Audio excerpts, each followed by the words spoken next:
Hello, I'm Fire Chief Richard Kelley of the Oklahoma City Fire Department. Thank you for being here today as we talk about the Oklahoma City Memorial and what it means to us as a community and what it means to us as a fire department especially. As you look over my shoulder here, you see a bunker coat that was actually worn by Fire Chief Gary Mars. When you look at this bunker coat, I want you to think about what that symbolizes and how it comes into play. We actually put these coats on when we respond to these type incidents. That is a bunker coat that provides protection for us, that allows us to get in these type incidents and protect ourselves and to be able to effectively do our job. That bunker coat is designed to protect us from heat, from punctures, from cuts, from those type of events. But that bunker coat is also a symbol of leadership. When I look at that bunker coat, knowing that that was worn by Fire Chief Gary Mars, who was our fire chief during the Oklahoma City bombing, it symbolizes leadership. And it was so important as we responded to this type of incident that we had a leader that was there, prepared, that was able to give us comfort, to be able to support us, to be able to support the community, and that's what that bunker coat symbolizes.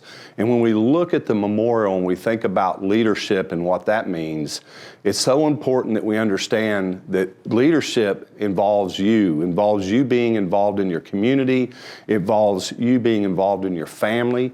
You're a leader whether you're at organizationally, where you maybe work, you may be a leader at your school. And sometimes people think that you have to be a leader by given a title. Many times you're a leader informally. That's just because you do the right thing and you say the right things and you do what's right. And it's so important that from the memorial that we learn from this, because this was a response of hate.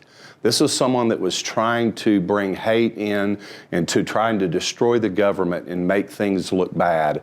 And what we want to learn from this is an opportunity as leaders that this is a area of hope. This is an area of resilience. This is an opportunity to learn from this, to say, you know what, we're not going to allow hate to invade what we're dealing with. We're going to learn from this. We're going to get better as a country. And that's what the museum stands for. You see two different color helmets. One is white, one is red. Both symbolize leadership within our organization. A white helmet is what the chiefs wear. So Chief Gary Mars was actually wearing that very helmet there. He has a signifying number on it that says 600. That indicates a person in charge and leadership in a role. It signifies that. But also we have the red helmet. That was our company officers, and it signifies leadership in that. They're in charge of a company. Now, what is so important when you put these two together, although they each have different roles, it shows how important teamwork is. So whether you're working in a job, whether you're operating in sports, whether you're in a setting in the classroom, whatever you're doing, it's so important when you look at that to think about how we work together as society.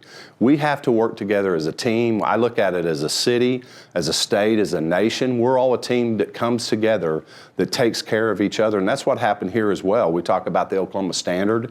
You've heard that term before. If you haven't, that's something that we refer to here, of how we responded as a city, as a state, and how we took care of each other. The explosion went off around 9 a.m. and we could... On April 19, 1995, when the bombing happened, I was actually on my day off from the fire department. I lived about 45 miles southwest of Oklahoma City, and I heard something that sounded like thunder. I opened the door, looked outside. It was a beautiful day in Oklahoma. I recognized right away that was not thunder, so I shut the door. The news was on at that time, and breaking news came on, indicated there was some type of incident that happened downtown. They thought it was a gas explosion. They actually showed the video on the news, and I recognized right away that was not a gas explosion. At the time, I was working on my days off for a local ambulance service, so I headed down to headquarters to head out to the incident. I caught the last ambulance out of there. They headed us down, took us downtown. We arrived on scene at right downtown on the northwest corner of 5th and Harvey in that area, and we were actually able to arrive on scene, and this is what we were actually able to see when we arrived on scene. It was just one of those, it was very chaotic, and it's hard to describe. I think the best thing that you can look at is when I think of the movie Saving Private Ryan. It was so chaotic where everything was moving almost in slow motion, but it was moving around you fast, but the noise was like in a slow motion. And I remember when I arrived at that location, there were several of my coworkers there that recognized that I was also a firefighter. So when they came up to me, they said, I need you to be in this area, make sure we don't get too many people coming in to that area and make sure it's safe. We were there working together, making sure that we had the right equipment, making sure that things were going right in that area. And I was just looking at it thinking, what happened here? What's going on? And that's sometimes when you have these type of incidents, they can be overwhelming. And people ask many times, how do you work that? How did you do that? And I said, when you look at incidents like this, you got to start where you're at. And so we started right where we're at and went to work. That was at that location was the only live victim that I seen removed from that location. There was one victim that was brought out, put into an ambulance. I jumped in the back of the ambulance with that person. We were making sure they were okay. And what was interesting, I remember there was a doctor sitting at the head of the patient, and they were really worried about all the dust and debris that was on them. And for my training, I knew we need to make sure, are they breathing? Are they talking? Are they breathing? Do they have circulation? Do they not have any gross bleeding? So we went through that first. And then at that time, it was time to go. So I jumped back out.